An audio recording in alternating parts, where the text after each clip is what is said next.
Sasa tuko katikati ya game moja chafu sana. Na hii game tunafaa tutaicheza, otherwise tutatuokota. Hapa jamaa wanajua kitu wanafanya na wanaifanya tu. Hiyo ni bad.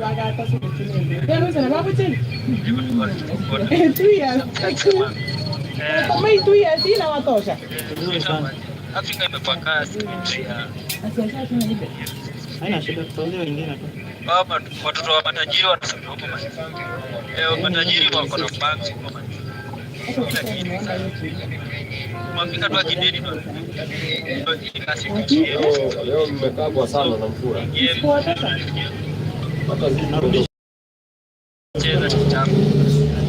Manze, one minute struggle kukusikia. If I just make kidogo, then nikuge mic tena.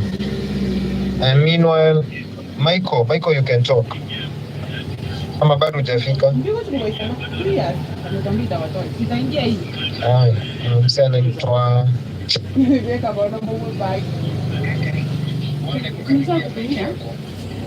Umeona message? Nakuletea hiyo. Antonio. Lakini miko chibi yangu wewe sana mwana 2 years. Kwa na mpaka sabuni mba migire nipata baba isani. Mbia msa. Nani kompyuta?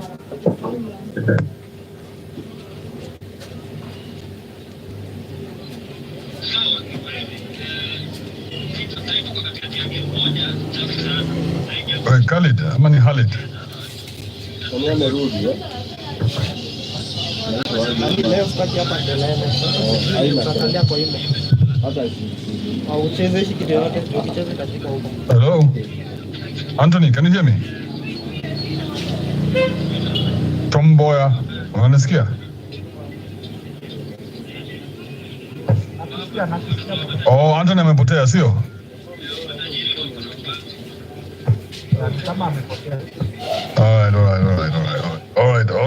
All right. Thank you, Anthony, for holding it down for such a long time. It's good Fatuma is here.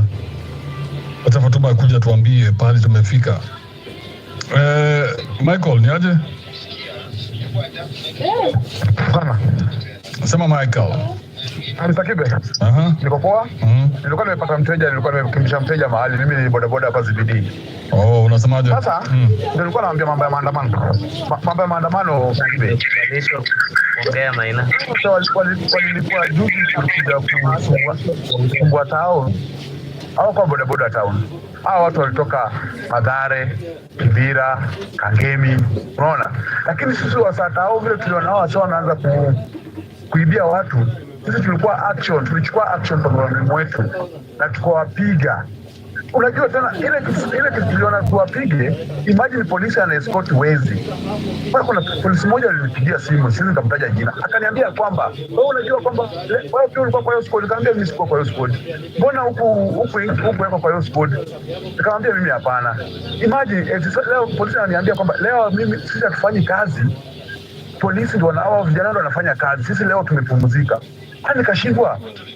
Serikali inalipa vijana kuja kuhangaisha watu tao ili waharibie wasiwatao majina ya kwamba bodaboda watao ndio walikuwa wezi. Kumbe sio sisi. Unaona? Haya, kitu ya pili. Ile mtu anasema kwamba jinsi watengeneze coalition tungoje mpaka 2026. Hii hai make sense. Tuanze saa hii. Unajua amesema hapo Bobo wa Uganda alianza kufanya kitu immediately na ikashika chini kabisa. Mpaka akasema saa hii ndio leader opposition Uganda anaitwa alitoa jamaa anaitwa Dr. Besige. Unaona? Tuanze saa hii. Tujipange saa hii bro. Tukianza kujipanga saa hii, ikifika ile time 2026 tumeshajua kwamba nini next. Hao watu mabroka wa siasa hao wako Kenya, wakina Raila, Mudavadi, hao watu wote waende, wakina Ruto waende bro. 2027 waondoe. Kama tumeshindwa kuwatoa saa hii, na vijana tuwachike ID na kadi za kura, tutatoa wasi. Lakini hao wasi kama atuoni mbele, hao wasi bado watatukalia bro. Nakumbuka kuna kitu kingine, Kalonzo alienda kwa address meeting mahali, akasema kwamba nini hao vijana watatoa kuongozi sisi wote. Sasa inamaanisha hata huyu Kalonzo anajifanya kwamba taifa ni nzuri. Hapo ndani hao akisema kwamba hao vijana wote wanakuja kutoa, alikuwa anamaanisha kwamba kwa gene sisi akifanya kwamba ako na sisi, hapana, hao watu wote waende. na nimeenda shule.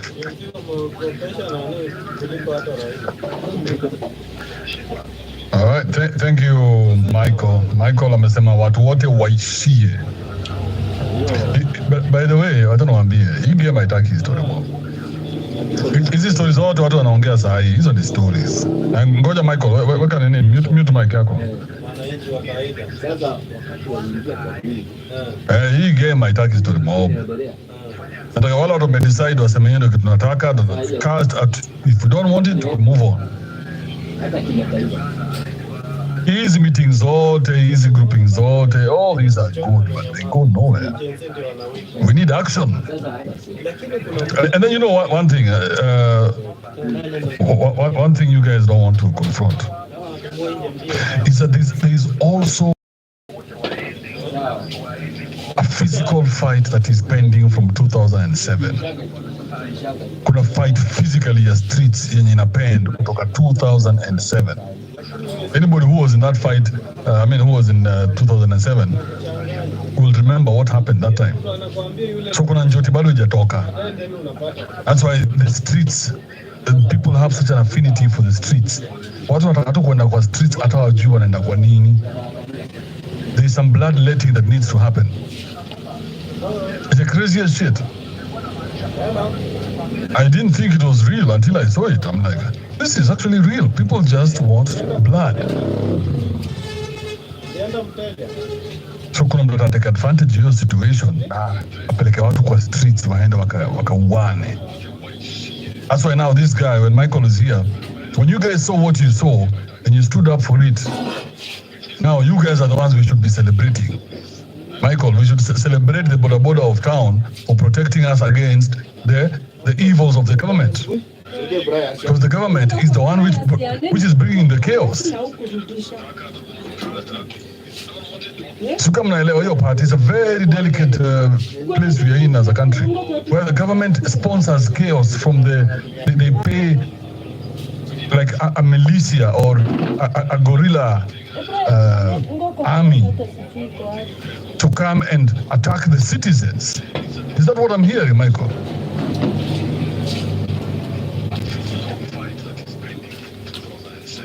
It's crazy if you think about it, that the government takes your money to go pay somebody to come and deal with you. If for nothing else, bro, if for nothing else, that should be the crowning, what do you call it? That should be the straw that broke the camel's back. Nothing else. Everybody should wake up to that fact that the government took your money and put it into the hands of criminals so that they can deal with you.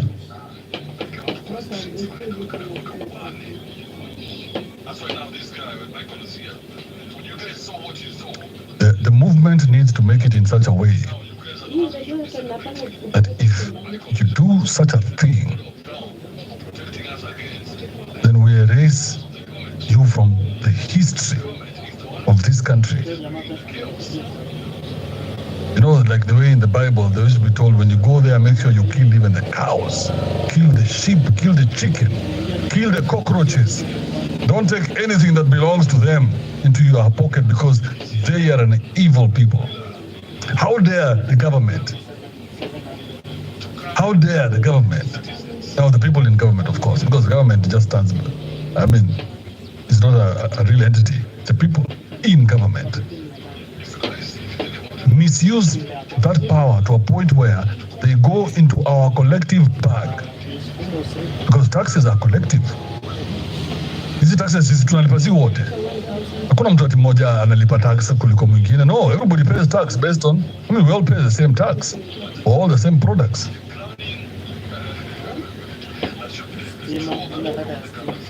Bunge kwa bagi yetu collective kukam kufight na mimi. Juu mimi nimesema wewe ni mwizi. Hapana. The country needs to wake up to that reality. Fatuma, what's up? It's been a minute since we heard from you. We've been waiting for you the whole morning. Hata nilikuwa nafunga show saa hii. Pole, nilikuwa na meeting all through. Karibu, what's up? What's going on? Yes, I just wanted to share the minutes the juicy.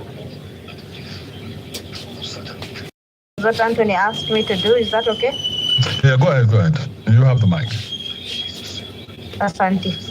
So the first item was the youth council from the ward level to constituency level and then county level, and then we come to the national level. There was a proposal to adapt the 10 shilling scheme to be adapted, but to make it at 300 minimum in per month. And then somebody mentioned about the kikombe has been suggested to get the tea from the sufuria to the cup. I don't know what that meant, but I captured it. I think the kikombe is the party now. The lion should reduce the tax bracket. So there was a mention about the lion ruling in the jungle, and not that the lion is the smartest. And then there was the issue about the tax bracket that needs to be reduced. The next point is we are movement, but we do what we should do rather than what we want as a movement. And then someone else mentioned, I think Anthony mentioned, what we have is a yarn that someone can put together as a fabric as the Kenya we want. But currently the fabric has been torn due to corruption, tribalism, and nepotism. Someone else mentioned about pipeline firing live bullets to the youth, police firing live bullets in pipeline to the youth, and the vehicles have no registration number. There is need for action on that if it can be investigated. Also, somebody else mentioned about celebration of the nomination of CSs and the youth celebrating it. And then there was also a support for the 10 shilling scheme. Someone said if you can do 100 a month. So this is a second support for the 10 shilling scheme. Then we also need to disarm the mind from tribalism. The next point is on leadership. We need a leader who can give us the intel from the government. So we need someone at the seat, at the table, the seat at the table, to take the seat at the table.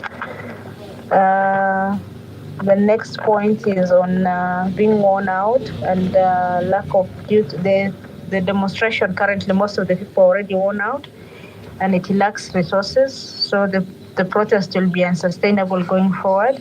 We need other strategies. Another person again mentioned about the youth council, 8 of them from, I think, James, 8 of them, and also the need for sustainability beyond the spaces. Yes. And then there were volunteers, one volunteer from Kasarani Ward, Mary Nduku, she gave her name.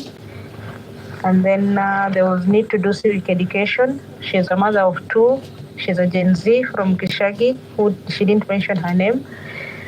To understand the point that Ruto is a bad person, including what happened in Kiamba, putting posters. She mentioned about what happened in Githurai and Parliament. In Nyanza, we need to show the people the true colors of the president and the current structures and systems. And then there was a mention of 8th of August. Someone said Tutakuja, and I'm doing civic education on the same. There was a mention of use of radio, especially in the local languages, for civic education. This one you can get it for free at no cost. Was the one who mentioned, besides doing the posters and taking advantage of other meetings that are happening locally. And then Kibe, you mentioned about black man cannot be trusted. He cannot even trust himself in leadership. That's why the Gen Zs are having a problem. What happened with this? Someone else supported the issue of the radio shows to educate the masses. Then there was a mention of a need for constitutional change, but this will happen if the politicians want it for their own agenda. What next is a constitutional change in itself, and this can only be led by the Gen Zs as the process has already started. Then someone mentioned about the need for a youth ministry, not taking care of anything, so we need like a shadow ministry to do the same. There was a mention of Unga revolution. And then lastly, having our own party. I don't want to mention the names, but I will mention we had 2 suggestions of names, and there was follow-up discussion after the space ended. And then I'll just mention the core values, which are peace, accountability, transparency. So if people can contribute to that.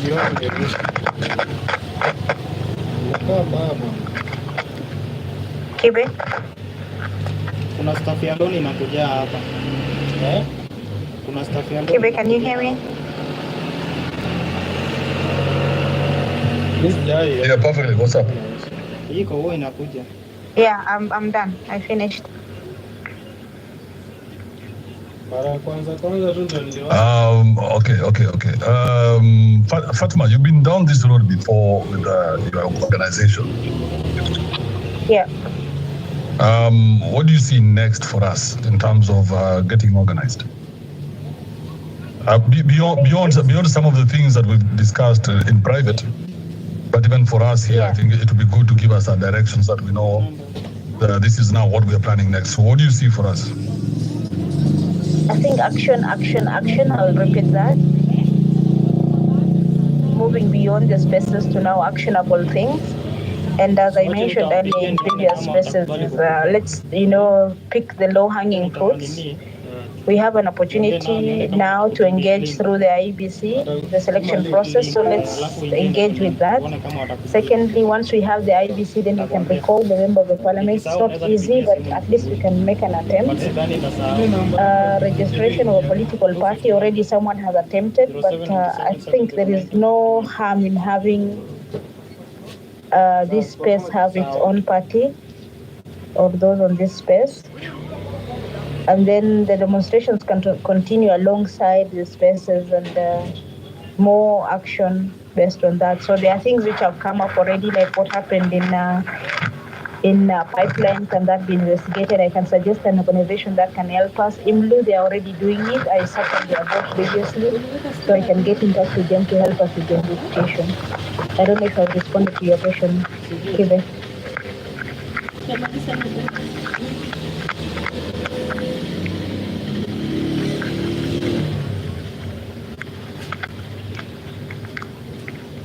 Perfect. Thank you, Fatima.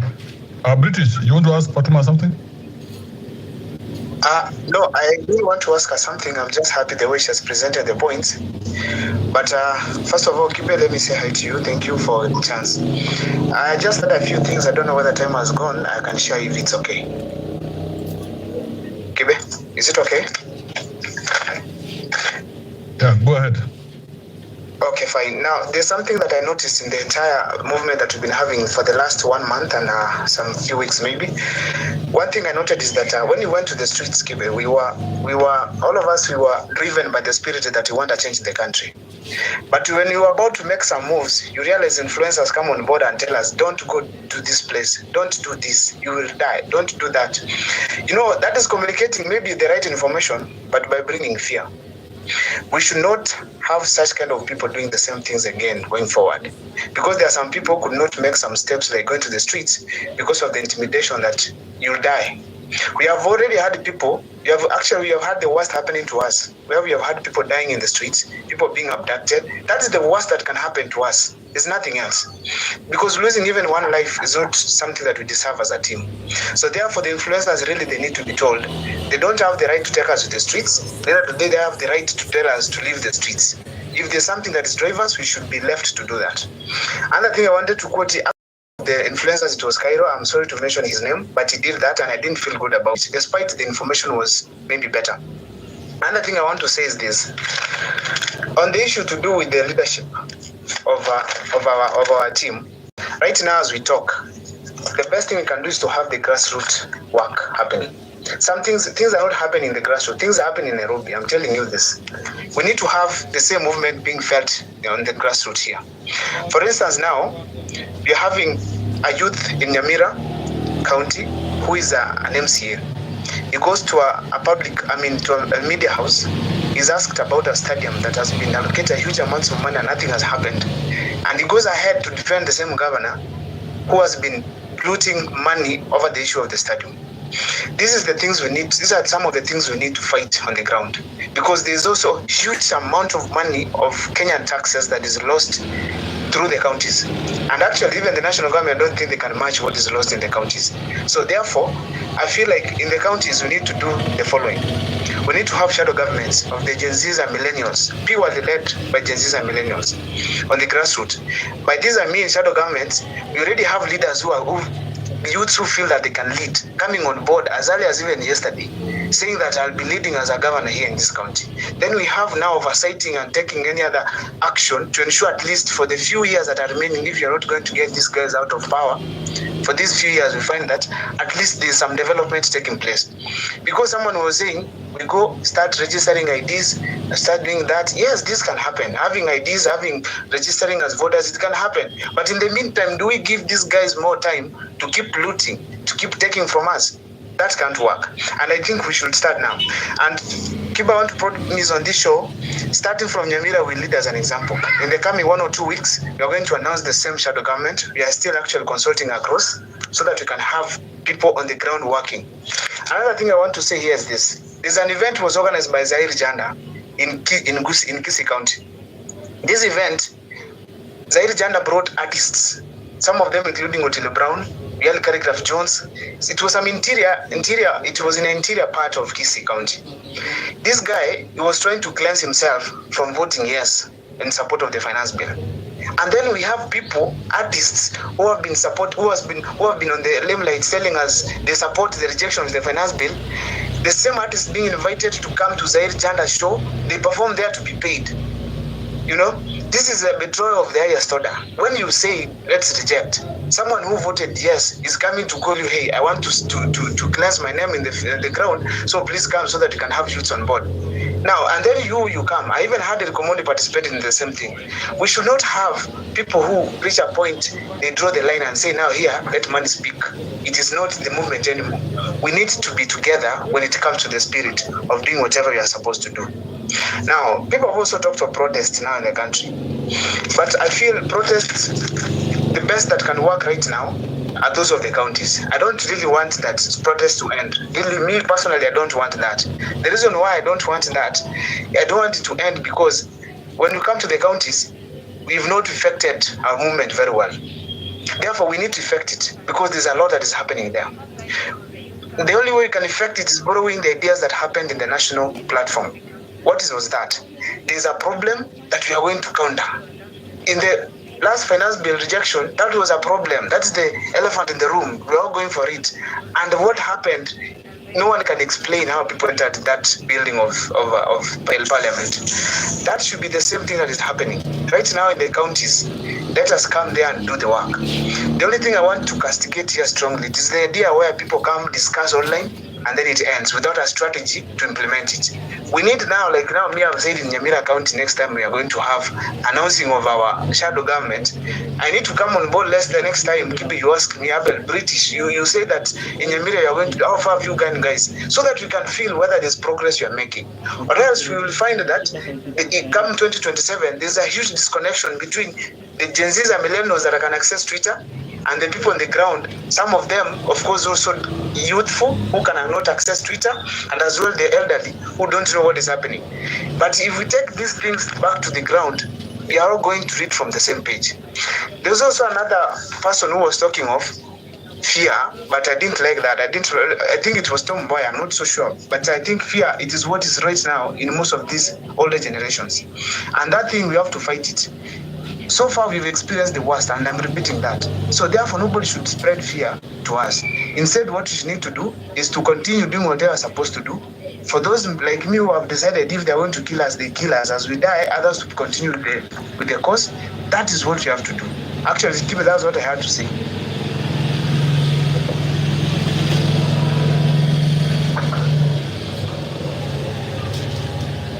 Kibe? Wonderful thoughts, British. Wonderful thought. Yeah, this game has to be played from all fronts. Everybody plays their part. British, just mute your mic for a second now. Yeah, everybody has to play their part. And nobody can play another person's part. Kama uko kwa ground, kuwa kwa ground. Kama uko online, flourish online. But this game has to be played by everybody. Everybody has to play their part. Thank you very much, British. Appreciate that. Very nice. Stephen Obuya, go ahead. Muru. Kibe, nashindwa leo unaniita Ubuya mazee, but still ni jina zetu tu. Hope everybody is fine. I want to strongly agree with British on everything that he has said. And the fact that we have to be out and about trying to make sure that public sensitization is actually taken into mashinani, you know. And he spoke of Kisii counties, like this guy has traversed the two counties just like I do, bro.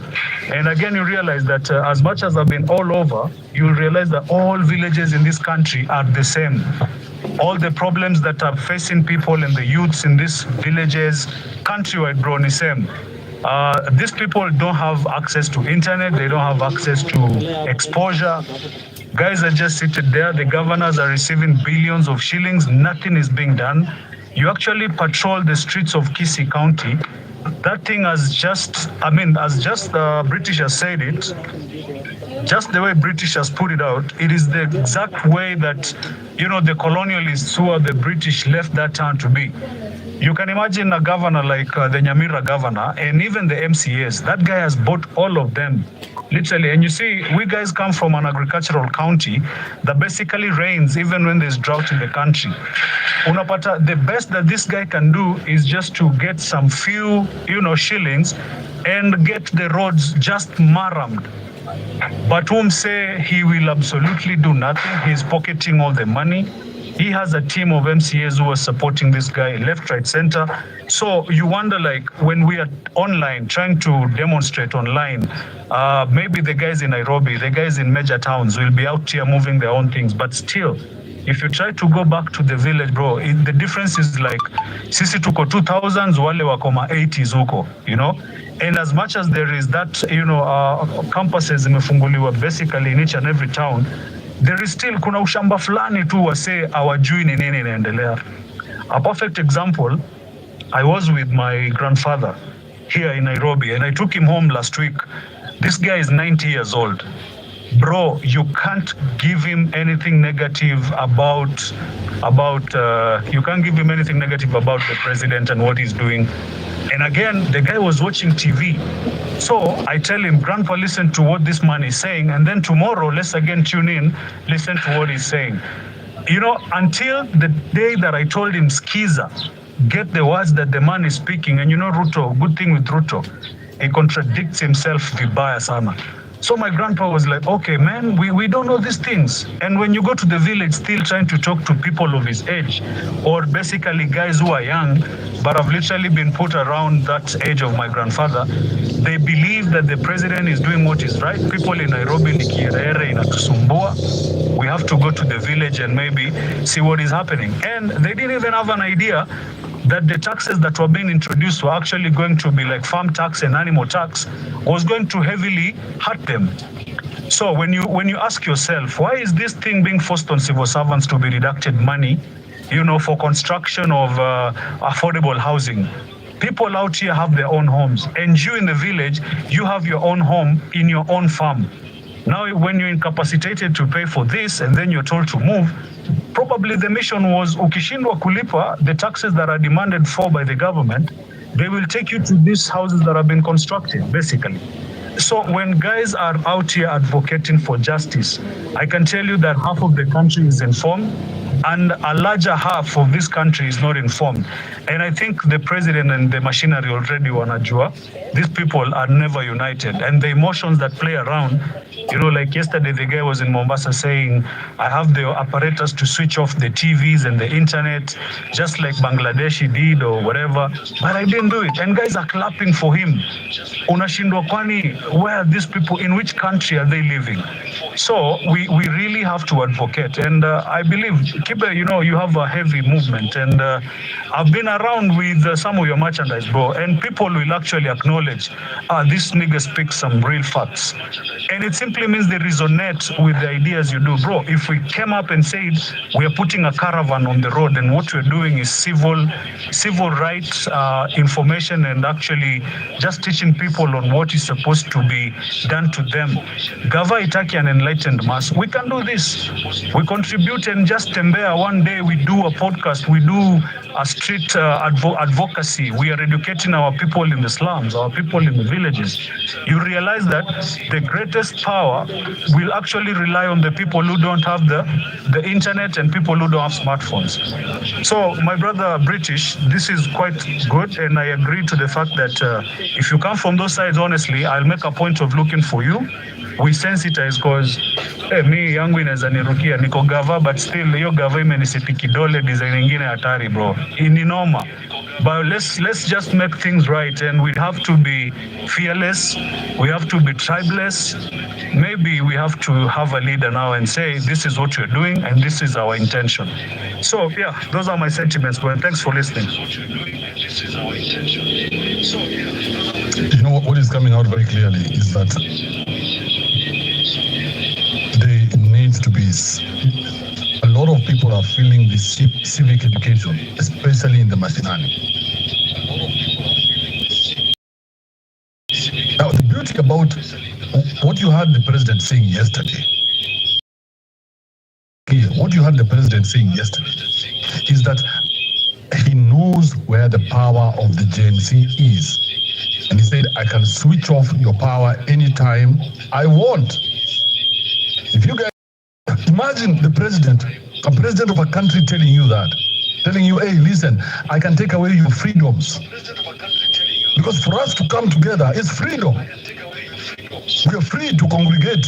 We are free to demonstrate. We are free to say, no, we don't want this government. We have that freedom. With or without the constitution, the people's power is supreme. Now imagine he stands there and says, I have given you the power. I gave you the power. So next time you guys fuck with me, just know I have this red button that I can press that can take away the power from you. So I want you to understand one thing, and when you see the president standing in his big car in the village when there are 300 cars and 15 people listening, those people don't even understand a thing the president is saying. That is just mob psychology. When you're in the mob, a joke is when you're in the mob, bro, you can make 1,000 people laugh. It's harder to make one person laugh. Because if you saw even in some of this, like in the one for, I think, is it Changamwe? There were some guys who were in the crowd, and every time the president, he landed a point, these people in the crowd would hype the others in the crowd. So they're hype men in those crowds. So this is curated. In Tesla town, kitu wanaogopa ni hiyo ndio wanaogopa. That's why now they're using all these tricks to discourage this movement. Because hata president kusema anazazima internet. Kwa internet kwani ndio itafanya watu wamkatae. What does that mean? You want us to go back into the dark ages? You have no idea, Mr. President, what you're talking about. Si uzime. Zima internet uonekana watu watakuitikia because unafikiria ukizima ndio watu no, you have no idea, bro. So now you see he's going further away from where the position he had taken at the beginning of this movement, because that's a position that originally he defaults to. So we need to stop focusing on that. That is not our priority. Our priority is how do we build our house and make it a wonderful house. That when people come to our house, they find a wonderful, ready house. There's food, there's drink, and they can sleep.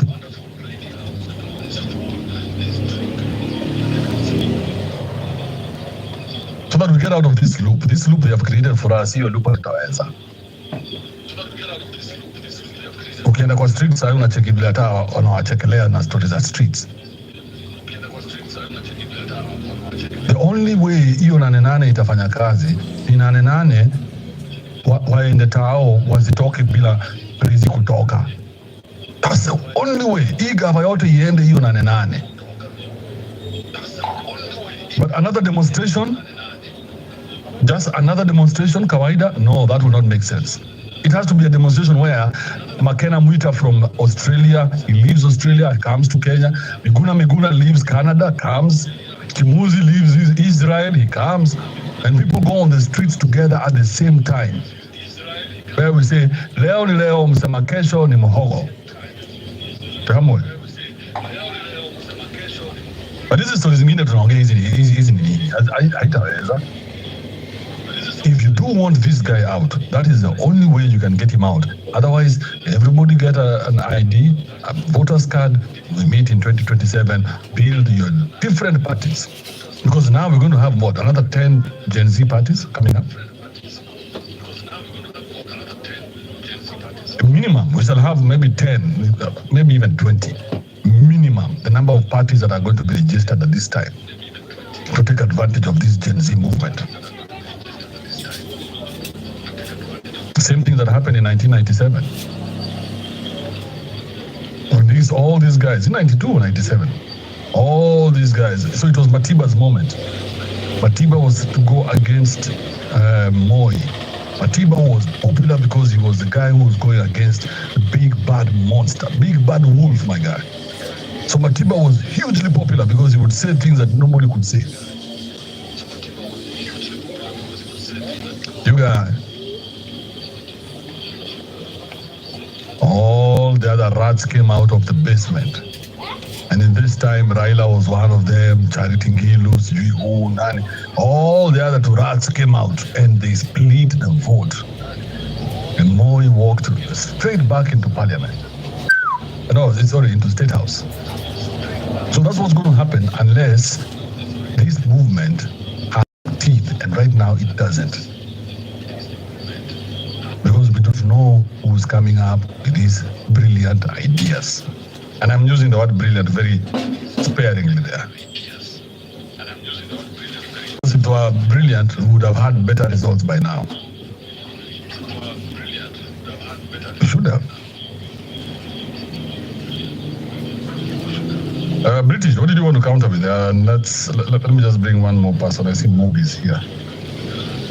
Now, I just wanted to say one simple thing that I've forgotten about civic education. Now, what I've realized from what the politicians are doing, just like Kimani Ichung'wah had started when we started the movement, akaanza kutupiganisha na watu wa town, na watu wa mashamba, tiano wase wa KFC, wa Uber, nini. So the rich versus the poor among the Gen Zs and millennials. But we managed to finish these people because they realized like it's all over the country. And actually even also a lady from Turkana akisema, hata mimi naweza kupika chang'aa, but hiyo kitu nimereject. So meaning tulikuwa sisi wote pamoja. Finally these guys kept quiet. What do I mean? These guys, they are going to counter us politically. Where sisi tuna spread the good gospel on social media and other platforms that tunapata mavijana.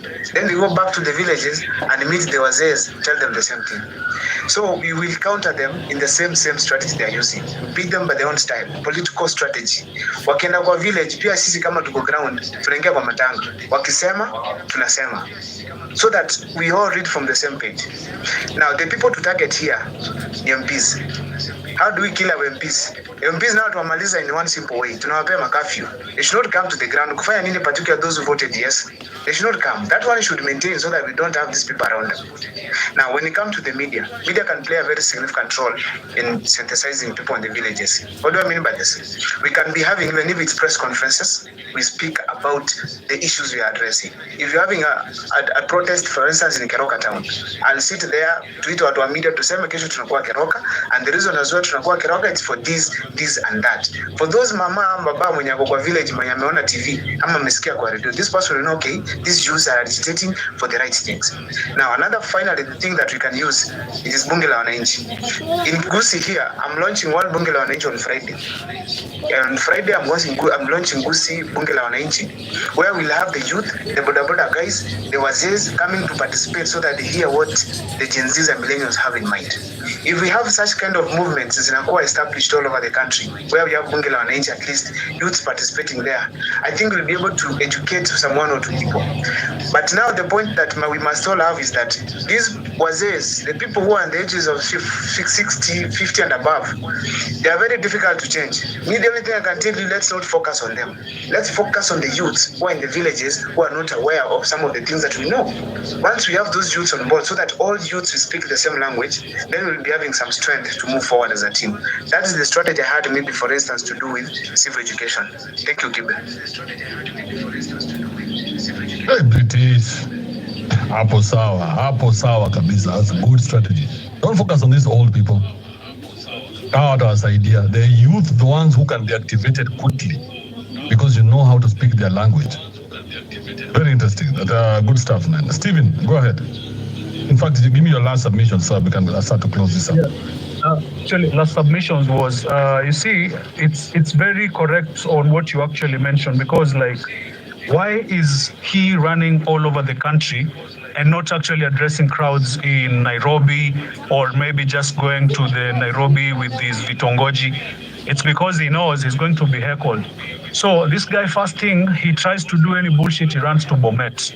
Mali anajua kwanza atapata hata Eldoret kwa wajakanyaga, but don't think that he's not going there.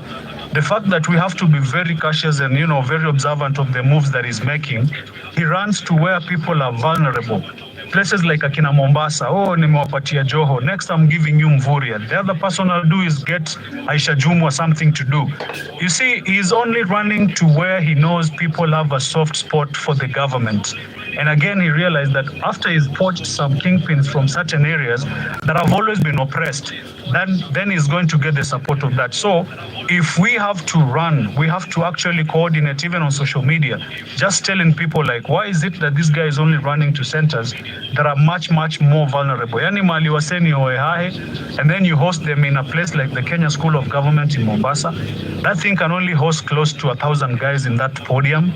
I mean, when you're speaking to 1,000 people, of course you've paid them money to come and fill your seats. So we people in Nairobi are the guys who are supposed to push the nozzle. I mean, we're pushing the notion here. Huyu jamaa anatucheza, and as much as we are going to do it, let's do it in a sense that everybody is involved.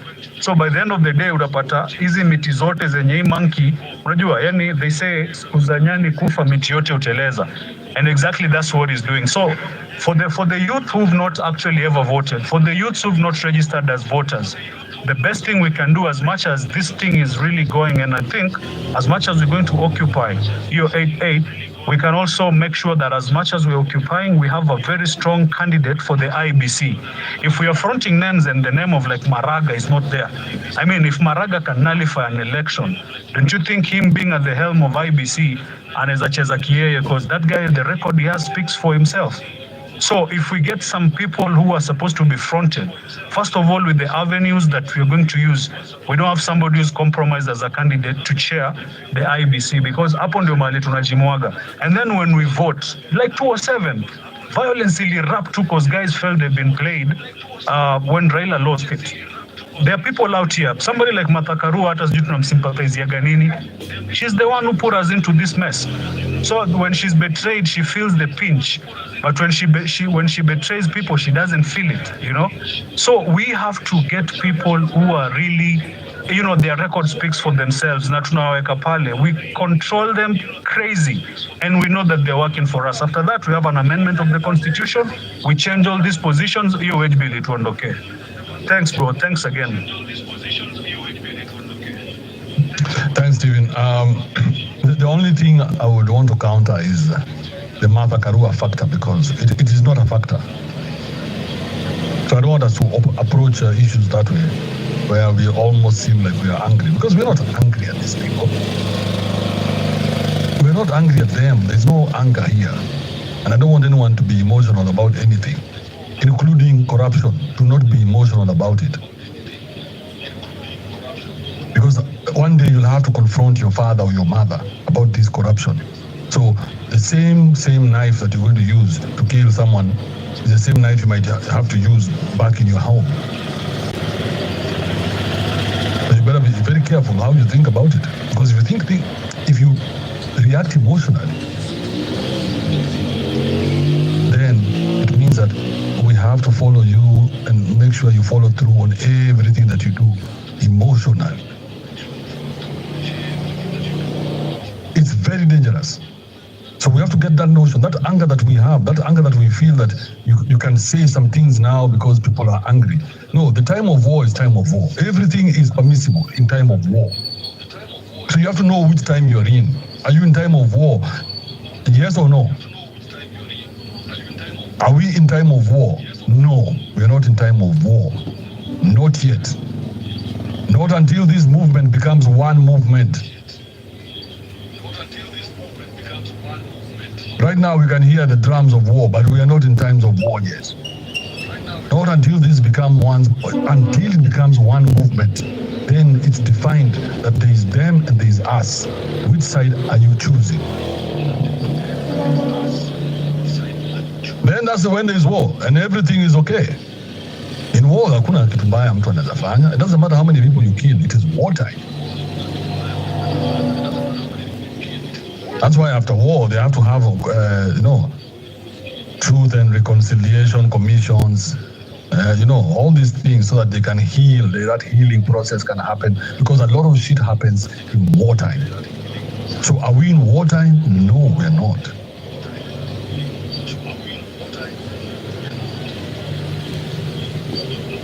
Until this movement is strong enough to threaten that. You get what I'm saying? Until you're strong enough to threaten the power, telling them, hey, we are not happy with you, then the power can say, oh, sorry. Because now you're not strong enough. You can see the president is going everywhere, just laughing in our faces. Nilienda hapo wakatoroka. Nilifanya nini? Unajua hawa watu. Because now imekuwa ni hawa watu. But unakumbuka hiyo time, hii movement ikianza, he came almost on his knees to the spaces. He was being interviewed by everybody, and he had to sit there and take the questions. Because he had smelt the power. Asa hiyo power tulienda tukapea bloggers. You put that power, all that power was put into the hands of people like Osama and Kimuzi and the rest, and Akina Cyprian and the Americs. And these guys, instead of taking the power and using it, they're just talking about it. All we do is talk about it. Day in, day out, all we do is talk about it. Now we're going to have spaces, these are all the spaces now are reactionary spaces. Reactionary. There is not a single action that has come from from these spaces. They are reactionary because there is no plan.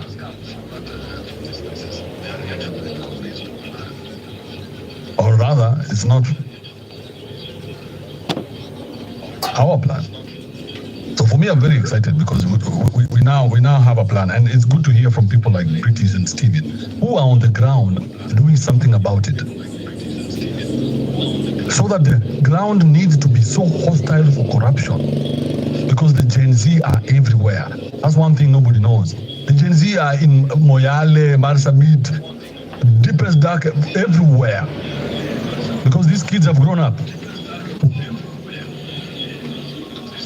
So it's very easy for them to communicate. It's very easy for them to change shit even wherever they are, because they are the strength of our society. Go ahead, Bogo. Pioneers, I was burning because there's some things that you've said I don't agree with, but there are other things that you've said that I honestly I'm with you there. When you say that the ground is not hostile, come on, bro. So let's go to what you don't agree. What you don't agree with. What don't you agree with? When you say the ground is not hostile, come on. When he kills, when he abducts, when he arbitrarily arrests. Did you understand what I said, bro? I said we should, maybe let me repeat it for you so that you can understand. I said, right, bro. we should make the ground so hostile for corruption. That's what I said. So anybody who's corrupt, so anybody who's corrupt should not be able to touch the ground the way they do in funerals and fundraising and all that other bullshit. So that's their ground. So the ground should be so hostile for them that even being an MP is not fun anymore. I totally agree with you, and actually that has been the clarion call. That's what I've been advocating for. That's what I'm pushing for. These guys going around with bikes, the likes of Kemani, the Kemani guy. burn his house, finish the job. Burn, make the ground so hostile for them that they should not. No, Bogua, be careful about how you speak, because whatever you say can and will be used against you. Okay? Right. Yeah, so you don't say some things. Don't let those intrusive thoughts win. Because we are looking at winning against this regime. But bro, they're playing outside the constitution. So how do you win? How do you win on? I mean, against an opponent who's not at the level. If between now and the elections, let's assume that that's what we all want. We say we're just going to wait until the elections, because if we don't do that, Mugwa, then we're saying let's go into anarchy. Okay? So either we wait for the elections or we go into full anarchy. Do you know what, bro? Anyone who's here, including yourself, it's just that you're not articulating it carefully, but people are ready for anarchy. If today, anyone, if today we have that Ruto has been assassinated, sorry to say, the whole nation will be in jubilation. Prove me wrong. Prove me wrong, bro.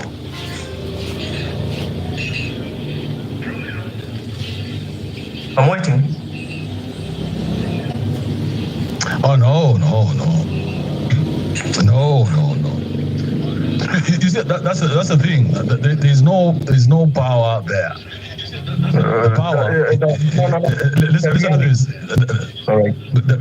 The power is in taking power from, directly from somebody else's hands, not sneaking in. Because I would think an assassination is trying to sneak into power. The way they tried with Bro, I hope I hope we are in tandem. I hope we are all. No, but see, hold up. I hope we are all confined to the constitution. Hold up. Just chill. Let's develop this thought of yours, okay? Let's develop it together slowly. Sure. Okay. Hakuna haraka.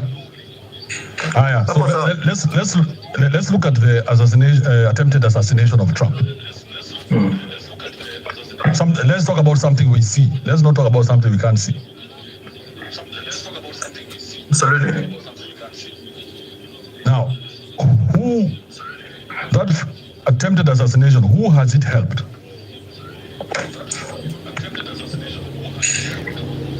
Trump. In fact, it's helped him so much that people think he's the one who tried to assassinate himself. That's how much it has helped him. Absolutely. So if you're thinking of taking power from the old people, so to speak, the old thinking, in fact, let's call it old thinking, okay? Because there's some old people who have this young thinking. Then it has to be in a game where you win. So that they can never come back at you and try and take it away from you, because you have won them.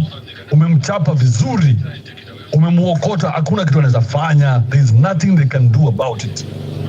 You see, like Raila, there's nothing Raila could do about it when Ruto won. You saw that move? There was nothing Raila could do. So it has to be something that calculated. So there are only two options here, and I want you to understand very clearly, because that's where you're going. You're saying one of the options. Please we're afraid to talk about it. I'm about to ask you a question to respond to that. Bohua, just chill. You even mute your mic. Mute your mic. All right. So let me develop your point for you. So one of the options is we start doing the grassroots thing. We're doing with Stephen and British, where we care. Do we say we care? No, I think we all care about the country, whichever option we choose. So we say we don't want war, we want peace, and we know we can win this way, and we decide to go to the grassroots and teach these people that this is what we want, this is what we stand for. Okay, that is one way of doing things.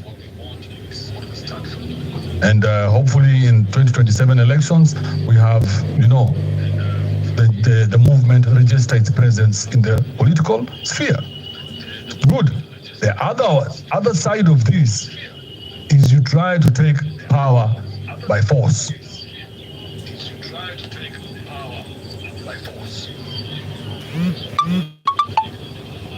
So for me, what I would ask you, for you to want to take power by force, you need generals. You need somebody who's going to put his life on the line. Is it like the way Miguna put his life on the line for Raila in 20 what? Was it 2017? Which year was it? 2017, right? The way Miguna put his life on the line for Raila, and he said, I am the general for Raila's army, and now the whole government panicked to a point where Uhuru and Raila had to partner again to get rid of Miguna.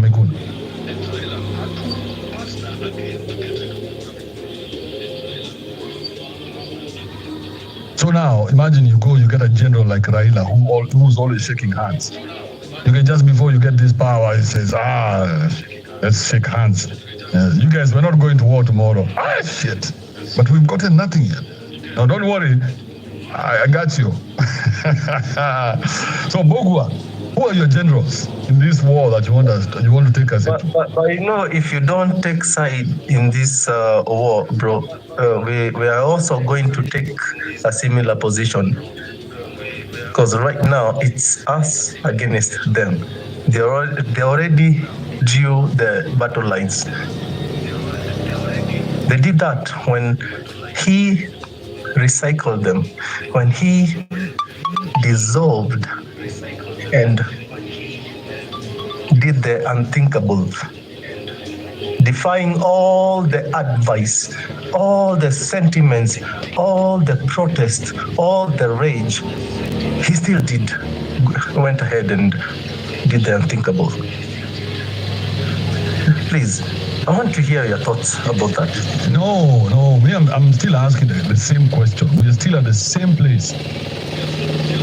Either are you going to go down, which road, you're at a fork in the road now. Are you going to go down this road that says, let's do the elections, civic education? What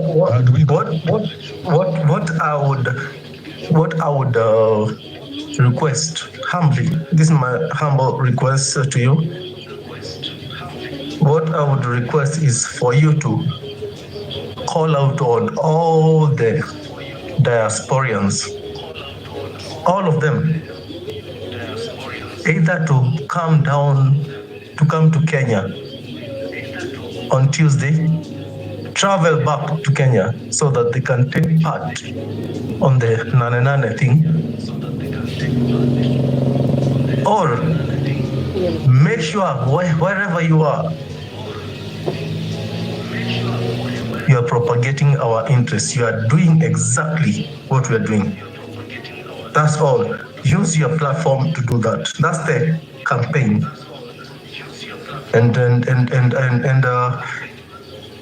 I know I'm talking to someone who's worked for stations. Who knows what a campaign is all about? Bogua. Why don't you bring these diasporians together? And then, because you diasporians are always in WhatsApp groups, why don't you bring these people together? Hold up. Okay. And I don't know which kind of conversations you have where you guys interrupt each other this much. So why don't you bring these people together and then you bring the plan that you have? Because here we don't give each other instructions unless you've been given a job to do. I'm not in diaspora, bro. I'm in Kenya. I'm asking you about diaspora. Why are we talking about diaspora? Leave diaspora alone, bro. Focus on the area that you are in. Which area are you in? Can we focus on the people in that area? Can we bring those people together? Can we now have a majority from the area that you are in, Bogua?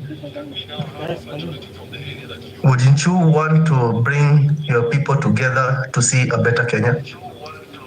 But where are the people, bro? You have people you live around with. You've heard what Stephen and Nani are saying, British. They're doing work on the ground where they live. Your voice counts. No, leave me the fuck alone, bro. Focus on what it is that you should do. Because now who gave you permission to give me instructions? No. Are you my boss? No. Are you my boss? I'm not going that direction, bro. Yes, so let's focus on what we can do. You giving me instructions, that's not what you can do. What you can do is go to the area where you live and talk to those people and come up with new strategies of fighting corruption within the county offices. Absolutely right. I agree with you. Yeah. And Kibe will do what Kibe has to do, man. Kibe will do what Kibe has to do. Like now, look at this platform that I open for us every day. And amazing. Huh? Thank you. Good job. Thank you. All right, thank you, Bogwa. Mombi, give me your final submission. Thank you again. I think I wanted to add, maybe, or to clarify whatever Bogwa is trying to say is this. In order for this Nanenane to happen, maybe what we are requesting since I hope it will not turn out wild. Requesting is, if using your platform and using the platforms that are there, we come together, maybe you mobilize the coming together of what is termed as the big wigs. They come together with the small wigs. But right now, since I understand coming together in platforms, because when I go to another space, I listen, the other space listen, it seems like coming together in a space is not going to work anymore. Can you come together on a ground level to patane kwa ground, in the sense that if we want first to regain our power, what I have understood, we first have to take back our power and show we are in power when we take back the Uhuru Park. Because at this point, no one is allowed to get in there. I've been there before. I'm not saying something that I am fetching. I've been there before. It is always guarded. You cannot get in. So how about, instead of us only speaking in these spaces, before Nanenane should not look like a day for distraction or to burn down things. No, Nanenane should feel like we are ushering ourselves to judiciary now, because we are stuck in the executive. And the executive now comprises of these cabinets. How about, by this Nanenane, these strategies that we are forming, can it lead us to Nanenane being a day we are transitioning over to the judiciary where our policies are? How is that going to be possible? By us now coming on ground and hearing in 3D, in reality, what the problem are. And how are we going to get there? It is by you people now, you the big wigs, because now there's that case, who are going to come forward. And in those discussions, we are going to get legitimacy in terms of, if it is these candidates we don't want, then who are the candidates? If it is this civic education, we have started, because what I've understood, you can only be one place at one time. It is only the internet that tells you can be many places at the same time. I can be in this space, then I drop kidogo, I go tena to another space, I hear what they're saying, then I drop. But in reality, kwa ground, you can only be one place at one time. So when we go to Uhuru Park, by Nanenane, these people in the government, they will be prepared in their heads. This Nanenane is going to be serious. But us, we don't want to burn down, the way you're saying. If war is called for, let us be prepared. But let's not go in the preparation like, if we are going to destroy everything and we are going to occupy State House and we are going to burn it down. Because that is not the thought of direction you're supposed to be thinking. You're supposed to be thinking, this Nanenane tumalizane na executive. Tumekawia sana kwa executive. Because the government comes in 3 hours. So twende kwa judiciary. Then tutapiga lap. Remember, we are supposed to go and recall our members. We need now to go back again to the legislative and recall our members. Then we go back to the executive. So Mombi, your thoughts are all over the place. So you're giving the agenda for Nanenane right now. Is that what you're doing? Yes. Are you giving us the agenda? Are you telling us why Nanenane should happen? So don't go to the streets without an agenda. This should be the agenda. Nanenane is for the judiciary. Is that what you're saying? Yes. Yes. So what are the results that you want when you say judiciary? What results are you looking at? Because Nanenane people are on the streets and the police are going to be there. So what are the results that you want from the judiciary? The results that I want for Nanenane are from executive. So what do you want when you say you want to go to the streets? So what outcome are you looking at getting? Bro, can I step in for Mombi, please? No. Do not. Bogwa. And if you interrupt again, I'll have to kick you out, bro. I cannot keep crossing this bridge every time. The grown-ass man. Go ahead, Mombi. If Mbogo has also understood, please allow him just to chip in later. But this is what I mean. And I will kick you out as well if you're going to be a queen saver. Are you trying to say Mbogwa? I'm trying to. Yeah, so you want the executive. What do you want to see at the end of the day? At the end of the day, we want to see candidates. Candidates is what we want to see. That's where we are stuck at. We want to see candidates. Because why are we stuck there? We are at Nanenane, Mombi. Don't let your mind wander too much. We're just at Nanenane. Nanenane is giving birth to what? Nanenane is going to be after bro, you now sound like Oliver Barrows. Please. Relax, Kibe. Relax, let me finish. I may just be putting the points. Give me time so that nikumalizie mbona Nanenane. You know, Nanenane ni kama mnangoja either to go anarchy the way Mbogo is saying, and we are not looking for that. Because if we go with the term Ruto must go, we already stated there are 3 ways he can go. Is either by resigning, by impeachment, or whether he dies. So which ones do we have? We only have what we have, our voters' right. That is how we can, that's how the focus should be. So in between, when I say we complete with the executive, it means, what are we looking from the executive seat, apart from Ruto? We are looking at those cabinets. Who are these members? We've said we don't want these members because they're not suitable. Then what do we want? Now, these bigwigs who are meeting at Uhuru Park, they're now everywhere. The bigwigs, when watakuwa wameita kila mtu juu tutaona wamekuja pamoja, juu mkikuja pamoja, definitely itaita hao. Na kukuja pamoja ni kina nani? It is you, it is Ole Kotero, the bigwigs of these spaces. Watoke hii side ya keyboard warrior, wakuje sasa wache kukaa ni kama wanaogopa kukuja kwa ground. Kujeni kwa ground. Uhuru Park it has security. So tutakuwa tunajua tukiwa Uhuru Park, there's enough security because we will have cried out for our right to be given security by the police and be protected. So you are found ukingwa fence, ukifanya all those rubbish, you're definitely going against the law. Then in there, Mombi, I see you. Can I stop you right there? I see your mind now. I have seen your mind. You're an events person, okay? To work on a mind, you have events. So you're seeing this thing from an event point of view. That's why we've not been understanding you. Because you're thinking of how that event would look like. You're breaking it down. Yes, so you're even seeing who's going to speak, who's going to be the first and the last. So why not organize it that way? But then now we have something. We have no. Calling you since I'm in your space. Could you help mobilize such minds because we are looking? No. We already have the mind that will mobilize all those other minds. That is your mind. Because that's where your mind is going. So you're seeing the event August Nanenane and how we can make the most out of it. So could you maybe direct us on the way forward we could make it successful? Because now you have a voice of reasoning. Saa zingine unakuanga emotional, lakini the voice of reason is a little bit high. How you would direct us now to that way, because if it is a way that sounds it would work, why don't we go with it?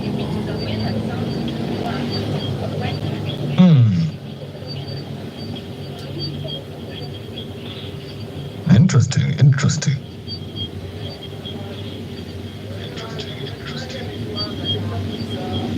Let's do this. Because Nanenane has been called. Your date was decided wamechukua, and it is a very catchy date. So even us, we have to dandia that date. It's very catchy, and you cannot resist it. So we dandia that date. But for us, we get our own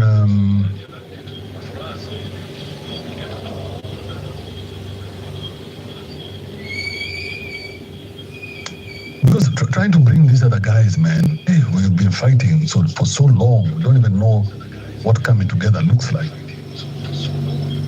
It's like dropping egos. Yeah, there's a lot of that needs to happen. A lot of that needs to. If we were to do that, then Nanenane would be a huge success.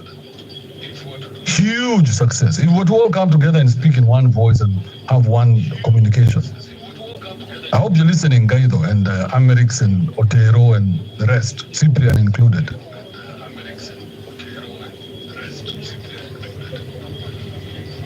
All the small wigs and big wigs, if you're listening to my voice, this Nanenane could be it. The way Mombasa said, we treat it like an event. Na kila mtu atasimama pale aseme sera zake. He'll have his 2-3 minutes to talk to the crowd and say something. These wazees did it before us. Si tunaogopa nini? Akina Raila wako nasema tunaenda Uhuru Park na wanaenda Uhuru Park. They used to say it. They were not weaklings like us. They used to say we're going to Uhuru Park na huko ndo tunapatana. So even for us, tunaenda Uhuru Park. Hiyo Nanenane, our gig is Uhuru Park. Tuende huko pia sisi to enjoy. Hey, it's a long time since I've been at Uhuru Park. So Mumbi, I think if kazi iko, kazi naona iko kwako.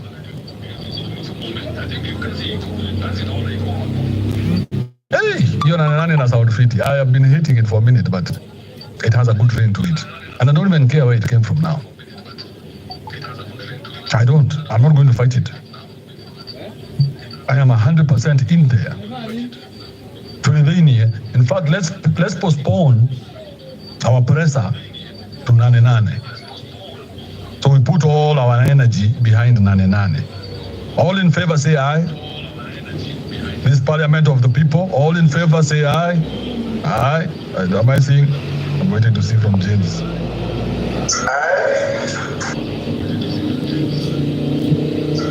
Yeah, let's do that. Bala kuenda kusimama hapo like the Lone Rangers. No, let's move in one movement, one voice.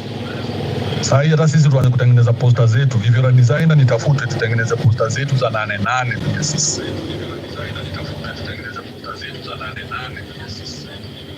And from that, you can launch whatever it is you want. We can launch our own political party on that day. Why not? We can launch whatever. But Uhuru Park ni yetu.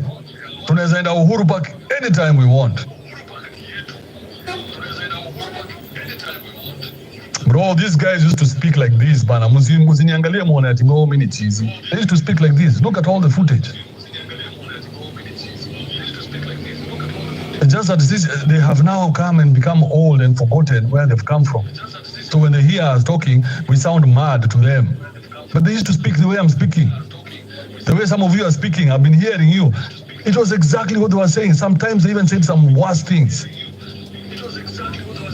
So do not be afraid, my guys. Don't be afraid of anything.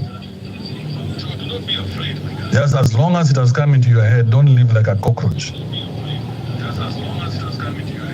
Execute. James, what do you want to say before we give Mombi and then Yaya?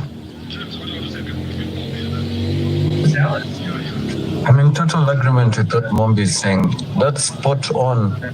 Like, and also Mombi, to add weight, we've been trying for like almost a month to talk to these guys. We've really been trying. But I guess we can try make the conversation about Nanenane more than coming together. Like, let's join for Nanenane, because their heads, all they're thinking is Nanenane. Then I think the response will be more positive if we're like, us guys want to join Nanenane. And in fact, we should also look at all the resources we can pour into it. Roadshow trucks, PA systems. Like, let's analyze the 25th and see what was lacking and make sure that that's not lacking anymore. And then finally, it was very safe for everyone, like when we were talking about a way forward, but you need to also understand the government might not really like Nanenane to be happening. So we need to consider that as well, like our movements and how we keep track of everyone who is trying to push this agenda, by the way.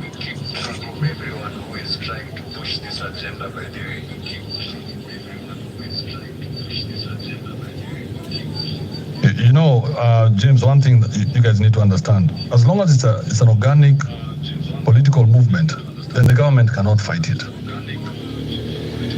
As long as it's our movement, it is organically Kenyan, then the government has no power over that movement.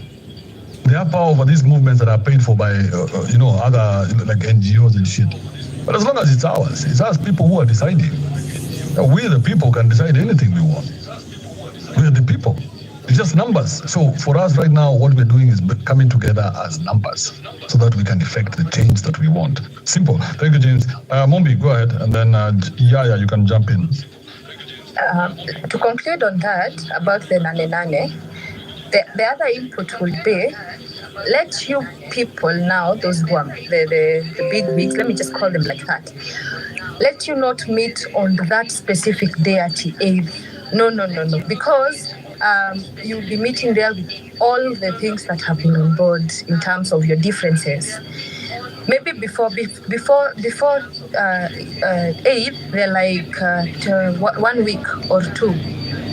Maybe you've met once, atakama tu mtao, come together first, so that you put your differences aside, so that when you're coming on 8th, you're coming in one mind, one thing you're doing, so that the program of that day can flow after you've understood each other. I think that's how it will go. First, you come on board, realize what is it you want, what agenda. Because if it is possible for you to meet in the spaces, it is okay. But I think it will be much better if you met on a ground level, on a physical level, so that you're able to understand as many people as possible. Now, you who are the big wigs, who will want to come on board, so that ikifika hiyo siku, you've called people and then people are not turning up. You come before so that mjue hata vile you will enter in Uhuru Park, because again, I repeat, Uhuru Park, there is high security. Passing there, you need to have come with a plan before. If you go there with a plan that day, we will go back disappointed again. So Mommy, hold up. I want to give somebody a job here, and this is to Mariam. Mariam is the ghost of this whole X. She's in everybody's inbox like a virus.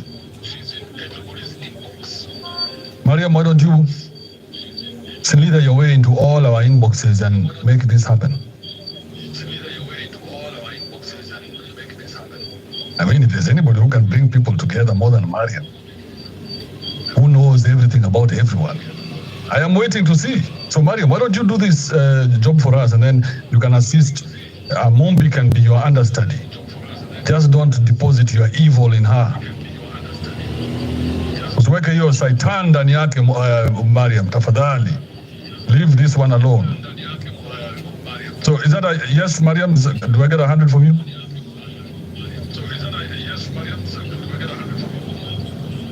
She's laughing. We need 100, she's laughing. Ama demo sapre. Especially demo anaitwa Wairimu. I guess Mariam has ditched us. Josephine. Yes? How are you? You want to close the show for us?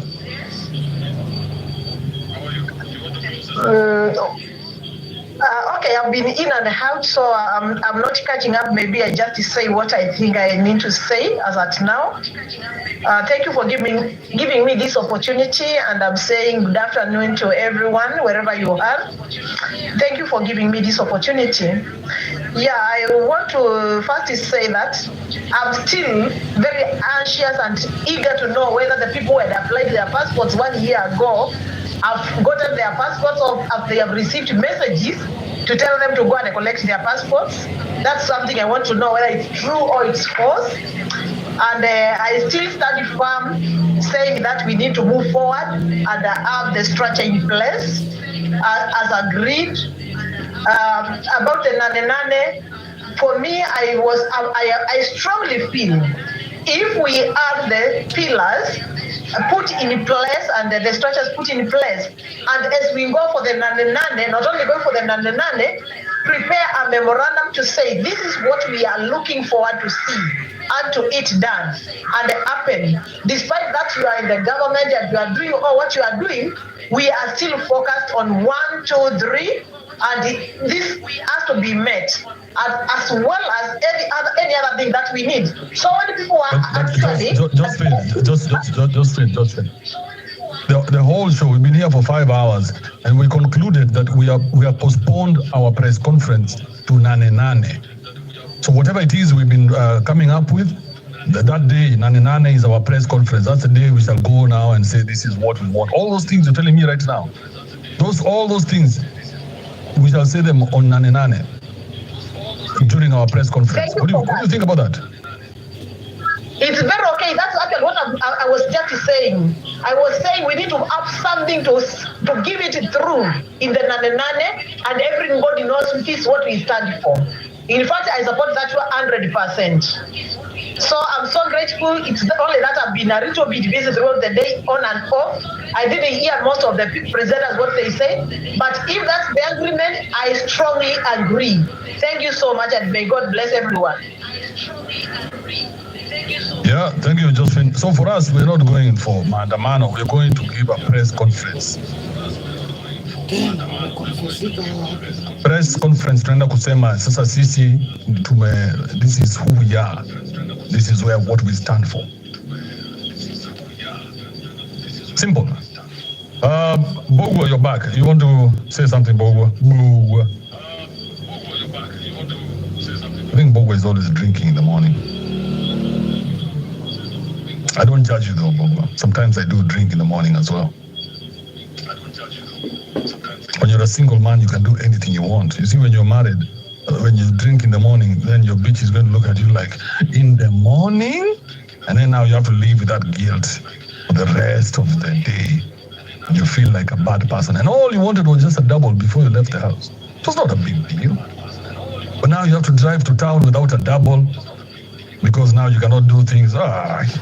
Save me from that nonsense. Am I talking to myself? Am I Bogwa? Bogwa, are you there? Am I you dead? Am I talking to myself? Am I Bogwa, are you there? Am I you dead?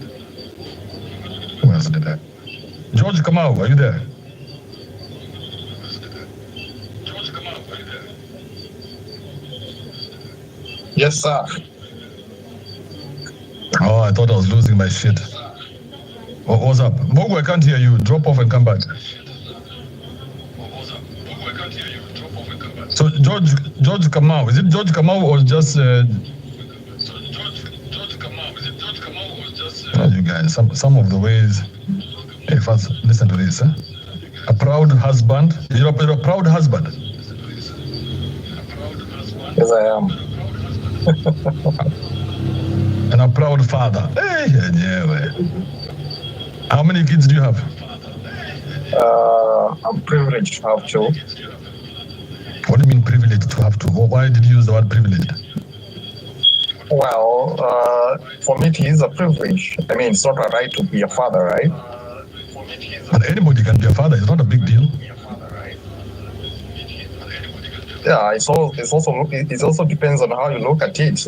I mean, we can always be fathers. Yani, your bar is so low that you're privileged to be a father.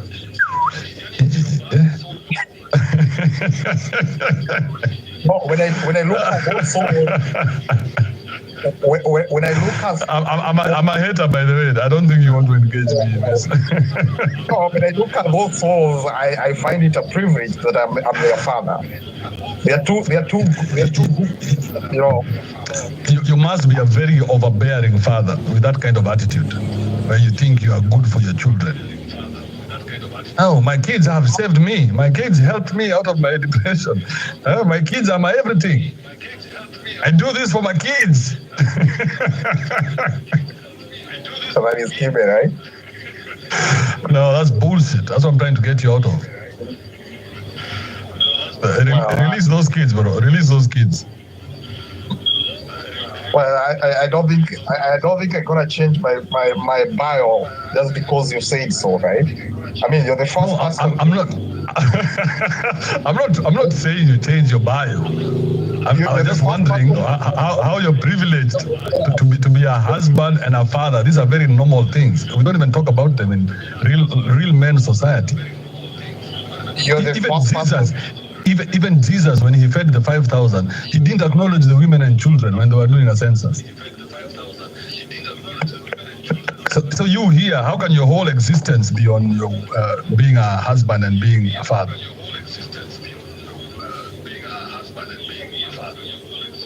Well, that is Kibe, and those are your opinion, right? I'm just saying, where is the company? Where is the legacy you're leaving? You're leaving a legacy of husband and father. That's not a very strong legacy.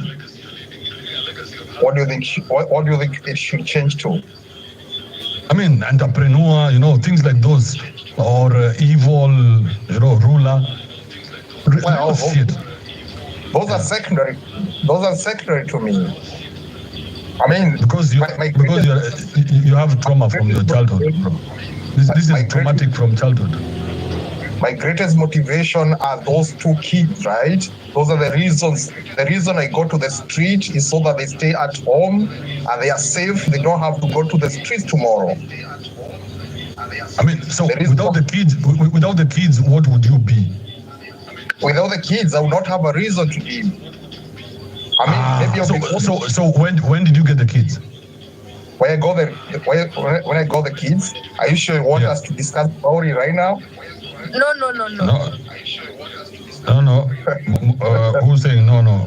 So when did you get the kids? Because I want to know what you were doing before that, before you got the kids. Because your reason for leaving is the kids. So you didn't have a reason to leave before the kids? Before I got the kids, I was preparing to get the key. From where? From two?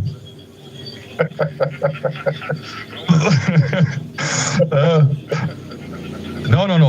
I'm just playing with you, bro. I have no ill will against you. Yeah, I know. But I said the reason I wake up in the morning because of those kids. Okay, but that's madness. You know that. That's madness. What you're saying is not right. When I do what I do, it is because of those kids. The reason I go to the streets is because I want to protect those kids from the autocracy. That tomorrow they don't have to go. So why get kids in the first place if you're so scared of the world? And the reason I do this, what I do, because I want to protect my kids from who? Who are these people you're protecting your kids from? I'm protecting my kids from the autocracy of one William Ruto and any other that will come.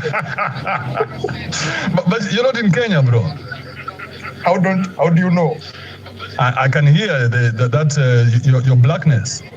I can hear your blackness in America. Thank you, man. Everybody can hear it. Okay, the reason I am where I am, it is because of those kids. Because the problem with you is that you don't understand how selfish you are.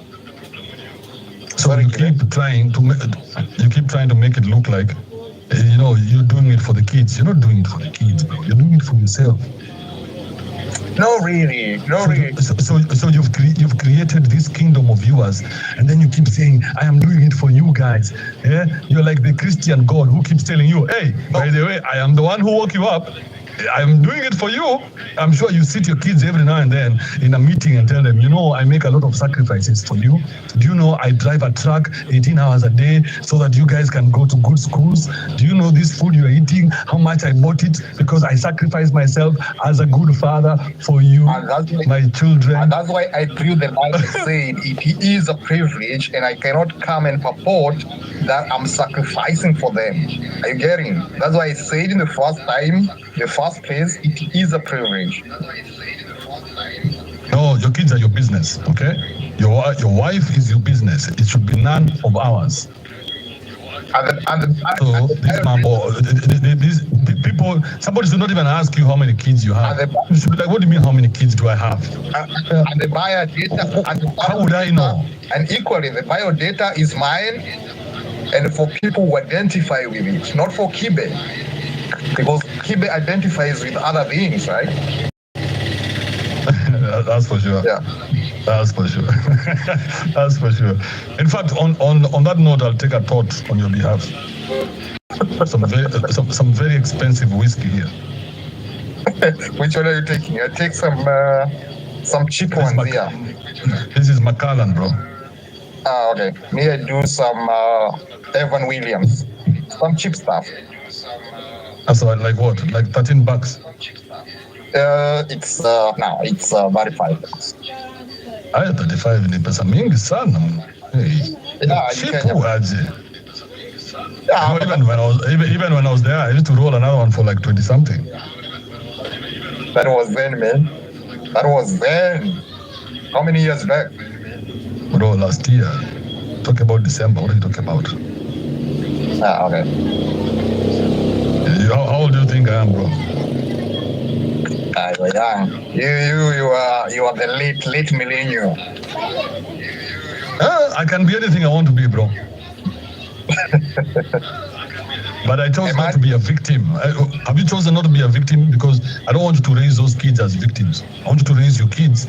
Bogua.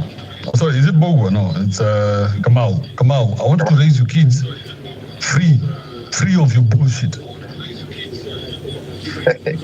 I always protect them from my bullshit equally. No, but Kamau, listen to me. This is an opportunity for you to ask me what bullshit. Because if I've seen some bullshit in you, then you don't want your kids to see that bullshit in you as well. Or so at least you don't want that bullshit to exist. So ask me, Kibe, what bullshit have you seen in me? Okay, what bullshit are you referring to then? Yeah, because you are the guys who create a world for yourselves and then make it look like it's everybody else's idea and not yours. So it's a very narcissistic trait. Oh, really? Because you're the guys now who go and you get 2 kids, because these 2 kids are like trophies, like the way people have those white to chihuahuas. These are trophies, so that you can prove to the world how successful you are. And here are my trophies. I've taught them ballet. I've taught them all the things. I'm sure your kids, you struggle. I'm sure you're struggling. That's why you can't even afford a new battery, because you're paying for piano lessons at the same time she's doing arts and craft. Well, I think it all goes down to how you've been brought up, right? So, and maybe there's some things there are things that you want to make right from your history, of your background. I think I'm more driven by that. There we go. And I use the word childhood trauma. I don't know whether you guys got it. I said childhood trauma. This guy is suffering from childhood trauma. So now what you do? So what you're doing? Listen to this. So the shit that you experienced when you were a kid, those conditions no longer exist. But you're using those solutions for that problem that no longer exists to raise your kids. Because that situation no longer exists. So you cannot raise your kids with a situation that no longer exists.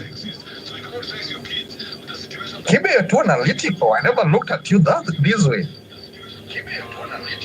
So you're going to be overbearing because you'll be so you're giving these kids something they don't need. So you're telling them, oh, you should, and they're like, hey, bro, our world has nothing about what you say. Like it's like when we were growing up, and our parents would tell us, we walked 10 kilometers every day to school. We are like, what the fuck are you guys saying? Why would somebody walk 10 kilometers to school? Why would I need to go to school that badly? If I miss the bus, I'm not going to school. There's no way I'm walking to school. It was obvious, right? So if they came with this information about walking to school, then that would not make sense in my time. You're too analytical. I think you're overthinking. No. I just wanted us to finish the show on a light note. I didn't want us to finish on that heavy note. I'll give you a quiz to take, then I can be able to ascertain my my evaluation, my assessment on what personality you've got. I think you're a very analytical person.